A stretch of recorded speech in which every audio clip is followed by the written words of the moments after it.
ప్రకాష్ రాజ్ ఖచ్చితంగా ప్రజాస్వామ్యానికి ఇటువంటి వాళ్ళు కావాలి. మరీ ముఖ్యంగా ప్రస్తుత సమాజంలో అయితే అటువంటి వాళ్ళ అవసరం చాలా ఉంది.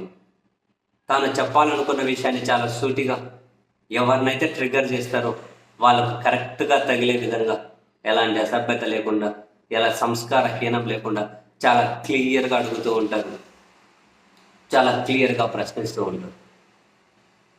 కొన్ని రోజుల పాటు ఆయన రాజకీయాల గురించి తక్కువగా మాట్లాడుతూ ఉన్న ప్రస్తుతం ఆంధ్రప్రదేశ్లో పరిస్థితులు, ఆయన తనతో కలిసి నటించిన నటుడు పవన్ కళ్యాణ్ వివిధ సందర్భాల్లో ఆయన వేసిన వేషం, అదే ఫర్ ఎగ్జాంపుల్ సంక్రాంతికి ఒక వేషం, దసరాకి ఒక వేషం, దీపావళికి ఒక వేషం, ఇట్లా వేసుకుని మధ్యలో వినాయక చవితికి ఒక వేషం, ఇట్లా వేసుకుంటూ పోతారు కదా. మధ్యలో ఇంకా రంజాన్, క్రిస్మస్ కూడా అనుకోండి, రకరకాల వేషాలు వేసుకుంటూ పోతారు కదా. ఇటువంటి వేషాల గురించి ఈ మధ్య ప్రకాష్ రాజ్ గారు ఆ ట్వీట్ల రూపంలో ప్రశ్నిస్తూ ఉన్నారు.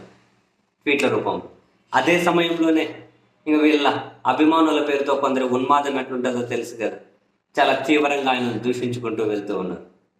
ఈ క్రమంలో ప్రకాష్ రాజ్ మాట్లాడినటువంటి మాటలు మళ్ళీ వైరల్ అవుతూ ఉన్నాయి.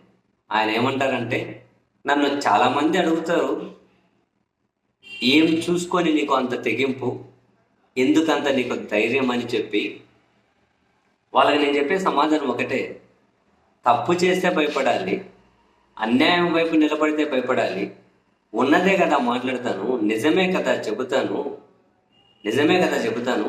మనం బస్సులో ప్రయాణం చేస్తూ ఉంటే దొంగలు ఉన్నారు జాగ్రత్త అని చెప్పి ఉంటుంది.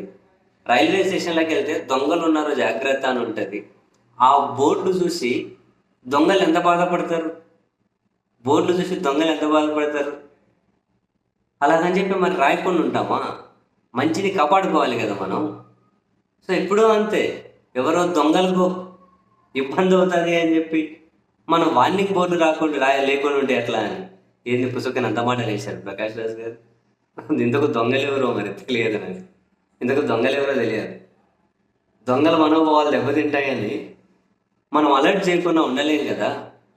నాకు ఇంకా ఉంటుంది, నా ఉనికిని దొంగలించొద్దు, నా స్వేచ్ఛను దొంగలించొద్దు, నా గౌరవాన్ని దొంగలించొద్దు, నా వాక్ స్వాతంత్రాన్ని దొంగలించొద్దు అని బోర్డులు తగిలించాలని చెప్పి ఉంటుంది.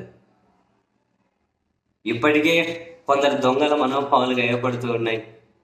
ఆ మనోభావాలు మరింత గట్టిగా గాయపడతాయేమో అని చెప్పి మరి ఆ దొంగలను మరీ ఎందుకో బాధ పెట్టడం ఇష్టం లేకపోతే బోర్డులు తగిలించామంతే అంటున్నారు. ఇప్పుడు దొంగలు ఎవరు, దొంగల మనోభావాలు ఏంటి మాకు తెలియాలి, తెలిసి తీరాలి. ఇంతకు దొంగని ఎవరు అన్నారు? మీకు ఏమైనా తెలుసా? నాకైతే తెలియదు అబ్బా సార్.